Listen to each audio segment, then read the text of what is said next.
আমি হচ্ছে আজকে দোকান পরিষ্কার করতেছি। আর আপনারা যদি বাংলাদেশ থেকে চিরদিনের জন্য সিন্ডিকেট, ছিনতাই, চাঁদাবাজি, ঘুষ বন্ধ করতে চান, এভাবে পরিষ্কার করতে চান, এটাই হচ্ছে সবার জন্য উত্তম সময়।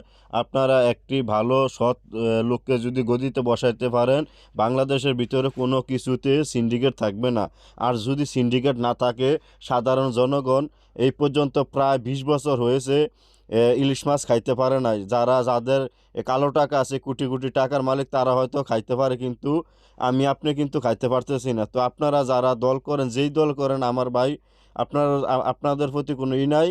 আপনারা একটু আল্লাহর দিকে চাইয়া, ঠিক আছে, আল্লাহর দিকে চাইয়া এইবারের মতো একটা সৎ যোগ্য লোককে আপনারা ভোট দিয়ে জয়যুক্ত করুন, যাতে করে সাধারণ জনগণ অন্তত অল্প টাকা চিকিৎসা করতে পারে, 5 বছরের ভিতরে হলেও একটা ইলিশ মাছ খাইতে পারে। দুনিয়াতে কিছু না পাইলেও হাসরের মাঠে ঠিকই পাবেন।